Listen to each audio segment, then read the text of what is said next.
Good day, everybody. Today I'm going to be showing you a game called bowling dice.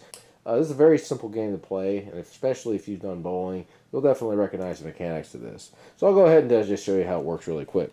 You got 10 dice over here, and there's 4 things that are going to be on this dice. First thing is nothing. Second is a pin. Third is a strike symbol, and the fourth thing is a spare symbol. Now, in traditional bowling, you are going to be allowed to roll the ball up to 2 times per turn, and then you are going to score the amount of pins you knocked over in what is called a frame. On your next turn, you'll go to the next frame, and so on. In this case, you're going to be rolling the dice to represent rolling the ball. What you're going to do on your turn is you're going to roll all 10 of the dice, and then you are going to knock off any of these white pins out of play. These are going to count as your down pins. So in this case, I'll have knocked over 5 pins. I'll take them out of play, and then I'll go ahead and write a 5 right over here, right next to this box. Now, if I manage to roll something like this, and there's an X that showed up on my first roll, that will count as a strike, which means all of the pins have been knocked over. So in that case, I will go ahead and mark an X right here in this box.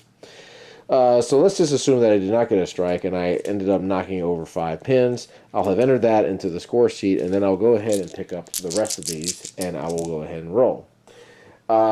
If you end up rolling something like this without a spare, you'll go ahead and take off the white pins again, and that means you'll have knocked over 3 pins on your second roll for a total of 8. So in this case, you would write a 5 here, and then you would write a 3 here, and then you would write an 8 over here. But let's just go ahead and say that on your roll, your second roll, you roll something like this. This is a spare, and that basically means that you have knocked over the rest of the pins. So what you would do in this case is, let's just say, again, you hit 5 pins on your first roll, and you knocked them over with a spare on the second. You would go ahead and put a slash right up here to indicate that you got a spare. Now, the way scoring works in bowling is if you roll a strike, what you're going to do is you're going to count 10 plus the next 2 balls that you roll. So let's just say I had a strike here and I got a 5 here and a 2 here. I would go ahead and say 10 and then add the 5 and the 2, and that would make 17 points, like right over here. And then I would go ahead and add a 7, and that would make 24 points over here.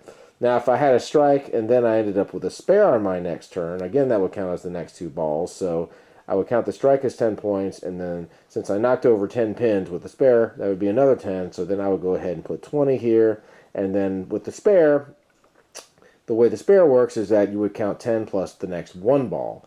So if I ended up getting a spare, and let's say I had an 8 over here, 10 plus 8 is 18. So then I would put an 18 over here, and then add the 8 that was here, and that would be 26.